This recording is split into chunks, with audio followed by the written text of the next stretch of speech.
The gentleman to my left is getting his hair cut. Roch, quarantine. How Come you doing? on. It's time to talk baseball. Let's go. I was just studying on like how to give yourself a haircut. You caught me right in the middle of it, but I'll take a break. How's it look so far? Your hair looks very good. Is that Emily's work, by the way? No, that's just nature right now. I haven't done anything with it. I just went to 3 different stores looking for like wipes, disinfectant wipes. I don't know if Huggies count. That's like all I could find. Does that actually count? You got Huggies? I don't even know. I can't find anything Is else. there anything you want to tell us right now? I'm just trying to fight the germs and the shelves are empty. All right, I'm out of props. Let's go. Man, we better stop talking about hair because I'm going to lose that battle. This gray lock doesn't get me very far. But we are here today, and we thought rather than the same old boring coronavirus talk, boy, you can only do that so much a day, and you got to get on to something a little more fun, that we would talk about something more fun. And that is the 3 times that the Baltimore Orioles won the World Series. And Oriole fans must know, they better know, that was 1966, 70, and 83. So let's talk about all 3. And at the end, we'll kind of rank them, if you will, how we each feel about them in Oriole history. 66 was a 4-game sweep over the Dodgers by scores of 5-2, 6-0, 1-0, and 1-0. The most amazing thing, Roch, is the Orioles scored 3 runs in Game 1's first inning, and the Dodgers scored 2 runs in 4 games. Amazing. By the way, I thought we were doing the 3 they lost. That changes my notes completely. We're going for happier times. That's the next video, yes. That's the I will nightmare admit, video. I was 3 years old for the 69 series, or 66 series, so I don't remember a lot about it. But obviously, I've researched it a lot and heard a lot since then. And it is one of the more interesting series because the Dodgers were not supposed to lose, and they certainly weren't supposed to be swept. And I think there were some things that happened that you will not see happen again. The pitching. There were 3 shutouts those last 3 games, which when are you going to see that again? And Palmer, McNally, Bunker. What was interesting in the regular season, they combined for 1 shutout, but then there were 3 straight shutouts to end the series. Mo Drabowski, 11 strikeouts in 6 2/3 innings in relief in Game 1. When will you see that again? 6 2/3 innings from a guy, let alone 11 strikeouts in it. So, it was all about the pitching. It's just things like that happened that you're like, I don't know when you're ever going to see a series again like that where the pitching is that dominant. They didn't commit an error in the 4 games. That's, the whole pitching and defense thing. And, of course, it was kind of looked at like, the Frank Robinson series because he was the guy who came there to teach them to win. And they did win. He gets so much credit for that. And there's a lot to be said for the leadership aspect. You bring in a guy like that and what he can mean for a club, but also it helps if the guy can still play. So Frank was a leader, but you know what? He was also really good because since then, as you know, Steve, since we've been covering this team, they brought in some guys hoping leadership, clubhouse presence would help them. And it hasn't turned out that way because the guys weren't that productive. And Joe Carter, Kevin Millar was okay, but was not a really, really good hitter at that point in his career where you could say, okay, he's a leader, but also he sets that example because he just wasn't the same player he was with the Red Sox. Kevin Millwood coming in, hey, he'll be our top of rotation guy and leadership in the clubhouse. I think he lost like 16 games.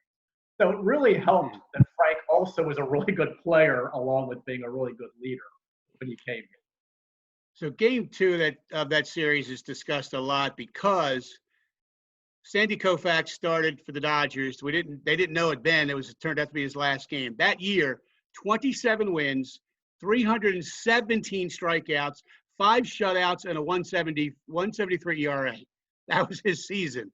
And this 20-year-old kid named Jim Palmer is starting for Baltimore, and the Orioles won 6-0, partly because Palmer pitched well and partly because Willie Davis made 3 errors, the center fielder, and the Dodgers made 6 in that game. And as you said, the Orioles made none. But 20-year-old Jim Palmer beats Sandy Koufax in what turns out to be his last game. It's interesting is the Dodgers made 6 errors that entire series. So they were all in one game. They just got them all out of the way in Game 2. Is that what happened? Yep. Yeah. I mean, that was again, one of those, maybe reverse locks like Jim Henneman always talked about. You certainly would have put your money on Sandy Koufax in a game like that against the 20-year-old Jim Palmer, who later on would have his career threatened by injury, as you'll recall with Palmer. He was hurt. He was left exposed in the expansion draft. People forget about that. He could have been taken in the expansion draft, like the Kansas City Athletics or somebody that could have taken him, didn't do it. Palmer stayed in the organization, and the rest is history. But yeah, I think you probably had a pretty good feel about the Orioles' chances when they beat Koufax. I believe Davey Johnson's the last hitter to get a hit off of Koufax. I believe so is how that ended up working out. But you talk about going out on a high note. Granted, he lost that game, but to not pitch after that when he had that kind of season is pretty remarkable. So the Orioles won games 3 and 4 in Baltimore, 1-0. Bunker wins game 3. Paul Blair homers. Dave McNally, who had the early exit when Drabowski was the hero in game 1, comes back, pitches a shutout. Frank Robinson homers, and the Baltimore Orioles are world champions. Hall of Famers from that series for the Orioles: Luis Aparicio, Brooks, Frank, and Palmer. Koufax and Drysdale for the Dodgers were Hall of Famers. And the Orioles were world champions in '66. Frank took them over the top. And thanks for giving Paul Blair a little love. That was my favorite Oriole as a kid. I love mimicking Paul Blair. Could play that shallow center field. I don't think a ball ever got over his head. And was a pretty good hitter, too, until he got hit in the face by a fastball. And he was never the same after that. It always looked like he was kind of stepping back a little bit at the plate. I don't think he ever really fully recovered from that. But he was such a good player. And I think in some ways underrated, even with all the gold gloves. People didn't really, really appreciate just what a special player he was. So 1970, the Big Red Machine, the Orioles had swept the Twins 3-0 in the ALCS, the Reds 3-0 over the Pirates in the NLCS. And this was a World Series that was not matched until 2017, was the next time two teams that won 100 games met in the World Series. 1970, the Orioles won 108. And the Reds won 102, and the Orioles 4-1. Brooks Robinson's the MVP.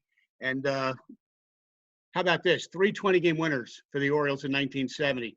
Cuellar and McNally, 24 wins. Jim Palmer was 20-game winner. And you never see that again. Oh, wait, they had 4 of them the following year. That's right. So again, we're talking pitching and defense. And what I love about this series, first of all, it's the first season I really remember as a kid. Like, thank goodness I don't remember the '69 season, which means I don't remember the Orioles losing to the Mets. I don't remember the Bullets losing to the Knicks. I don't remember the Colts losing to the Jets. That was all before I was really aware of what was going on. So that was really special for me to be really following baseball that year. And I remember it very well, them winning it and that excitement when your team wins. Unfortunately, I felt bad for Eddie Watt. I feel like whenever a fan mentions the 70 World Series, we always think, they could have swept, except Eddie Watt gave up that home run to Lee May right after he replaced Jim Palmer. So that's why they had to go to 5 games. Eddie had a really good career at an era where, obviously closers weren't valued as much as they are now. He was a good bullpen guy, but I always think of Eddie Watt as the guy who gave up that home run to Lee May. But what was really important about that series to me, too, is that Earl got that championship because they lost in '69. If you think about it, if he doesn't win in '70, then they lose in '71 and '79. Earl's legacy is different than what it is right now. Great manager, Hall of Fame manager, but if he'd been that guy that had gone 0-4 in World Series, that's going to stick with him. So this was really important that he got it. And Masson re-aired the final game, that game 5 of the series. And afterward, I always love the clubhouse interviews afterward. Tony Kubek has on this thing like he's from Mars, the headset with the antenna, the giant microphone phone. But at one point, Sparky Anderson comes into the clubhouse. I don't know if you saw this, while Brooks is being interviewed by Chuck Thompson. And Sparky said, first of all, I laughed because he said to Brooks, somebody needs to shoot this guy. Funny joke, Sparky. Probably can't make it nowadays, but that's pretty funny. But he also said he hoped now Earl would get the credit he deserved. He said he's one of the best managers in baseball, and now I hope people realize that in the World season. I guess I hadn't really thought about Earl maybe not getting that recognition up to that point, despite what he had done after replacing Hank Bauer. So that really kind of set his place, I think, in baseball history just by winning that series. The fact that Sparky felt like he was underrated up to that point says a lot because Sparky was one of the best. Both managers in that series are in the Hall of Fame, Earl and Sparky. I believe that was Sparky's first year as a manager, 1970. Also in the Hall of Fame from that series, Brooks and Frank, Johnny Bench, and Tony Perez, who the Orioles would see in another World Series we're about to talk about. But Brooks Robinson at 429, he had 9 hits in 5 games. The Colts, months later, would win the Super Bowl. So Baltimore held the World Series and the Super Bowl crown together, but they couldn't make it a three-peat. And you mentioned, I think, the Bullets in there. Milwaukee swept them in the 1971 NBA Finals, or there would have been 3 titles in Baltimore at one time. With Lou Alcindor playing for the Bucks before he became Kareem and went to the Dodgers. Yeah, I also vividly remember that series. But I still watch the replays of Brooks at third base in that series. I think Lee May got robbed about a half dozen times, which I'm sure was a popular topic years later when they were together. But man, that was just, again, that's kind of like, we already knew how good Brooks was, but I think the world really got to see what a special third baseman he was. What a time for Baltimore. They beat the Big Red Machine in 1970. So 1983, it was the 80th edition of the World Series. We didn't know it then, but the Orioles would not be back. They're still waiting to get back since then. But in the I-95 series, they beat the Phillies 4-1 after they lost the opener. The Orioles won 98. The Phillies won 90. Hall of Famers in that series, we had Cal, Eddie, and Palmer. The Phillies had more. They had Carlton, 39-year-old Joe Morgan, 41-year-old Tony Perez, Mike Schmidt, and a player who is not in the Hall of Fame named Pete Rose, would have been 5. And Earl Weaver was one of the broadcasters for that series for ABC with Cosell and Al Michaels. And so, wow, Earl's in the booth and the Orioles are winning on the field. And, you know, a lot of people look at that series and that team and say, well, that was Earl's team that Joe Altobelli won with. And you could make that argument, but I always felt a little bad for Joe. I felt like he didn't get really enough credit for, you know, it's not always easy to manage a team with that much talent the way he did. And the pressure, imagine the pressure of replacing Earl. And if, you know, it's like, hey, don't screw this up. It's such a good team. And following, you know, trying to fill those shoes, following those footsteps of a legend, that was a lot of pressure on him. So, and I think a lot of players were motivated to win, to show, hey, we can win without Earl. They'll make it look like that, you know, he was the guy that was responsible for everything. They obviously respected Earl, you know, someone didn't like him. But I think they enjoyed the fact that they could say, look, we could win without him. This is Joe's team now. And, you know, in part we're winning for him. So I think Joe deserves more credit than he gets. One thing that stands out to me in this series is they were up 3-1. And remember, they were up 3-1 in 79 and couldn't close out the Pirates. I remember they lost Game 5 in Pittsburgh, and I'm the idiot kid saying, good, they can clinch it home now. And then they lost 6 and 7. So I think when you're up 3-1 on the Phillies there and you're in Philadelphia, you're going for the throat, basically is what they did. They're like, we're not coming back. Like, we're going to finish this right now. And they did it. There were guys on that team that were on the 79 team, including Rick Dempsey, who, by the way, had a pretty good series in 83. So I think they were like, you know, we're not taking any chances here. Let's finish these guys off. Yep, Demper was the MVP, and guys like Demper and Ken Singleton have told us what you said. They were so motivated by 79's disappointment to make sure they closed this out, and they were also motivated by the year before, how it ended the last day, lost to the Brewers, that great comeback. If they can just win the last game, and they didn't complete the 4-game sweep, so they had a lot of motivation, and they did it. And they became the first visiting team, by the way, since the 61 Yankees to win games 3, 4, and 5 on the road. Scott McGregor shut out in game 5. Cal catches the final out. Dempsey's talking about telling President Reagan something about the Russians in the phone call after it was over, wasn't it, right? Something Dempsey-esque, yes. Eddie hitting 2 home runs in that last game when he was starting to develop a reputation of not coming up big in the World Series. In 79, he really cooled off. 83, hitting those 2 home runs kind of lifts that monkey off the back there for him. That was big. But it was, and I know you kind of got the sense that, man, this is going to happen again. You know, Cal was Rookie of the Year in 82. He's MVP in 83. And now this team's going to keep, and we're still waiting. So I think now the more years that pass, the more special that win is, because it hasn't happened since then.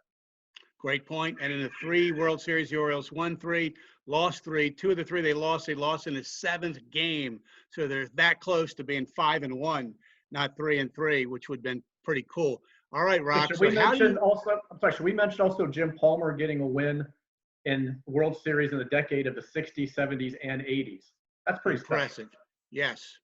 And still broadcasting on into, well, let's go 20 more years at least. That's right. Jim in the booth. So, And Rock, you'll how do still you look rank? really good. How do you rank these World Series? And again, this is what's the criteria? Who knows? It's whatever it means to you. What do you think? Well, I think for a lot of people, they would say 66 first because it was the first one. I'm going to say 70 because it's the first one I really remember for me. And it was Earl's World Series.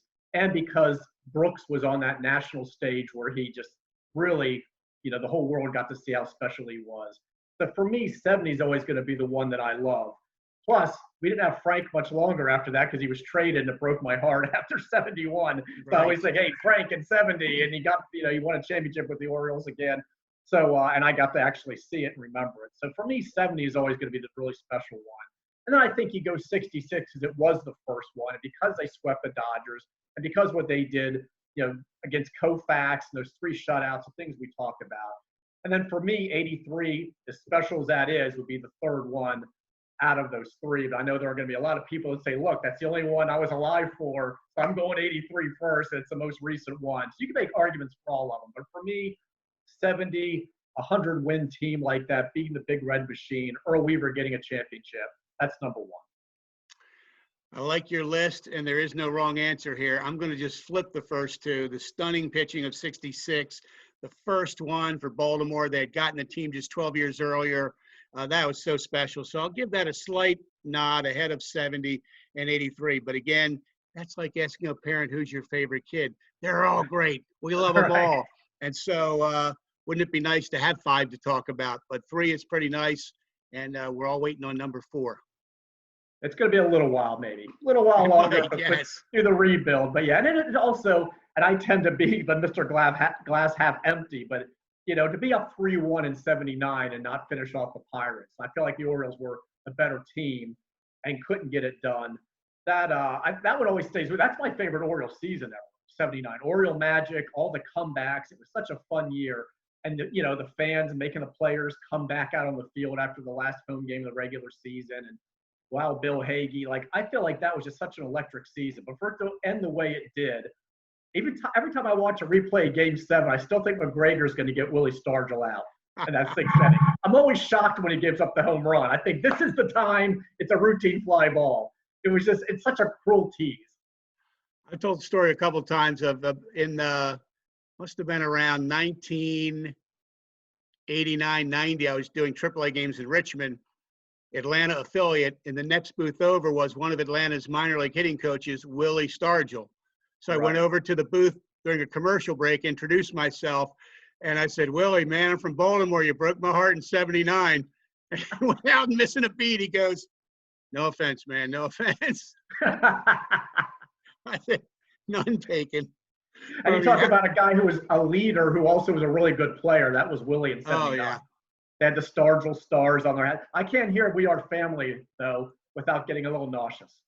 For sure. Rocco, fun endeavor here. Let's do some more down the road and keep our readers entertained at massinsports.com. Appreciate you doing this. Are we able to high five in a Zoom? How does that work? Like this Ready? way? Got it? Yeah. Go. There we go.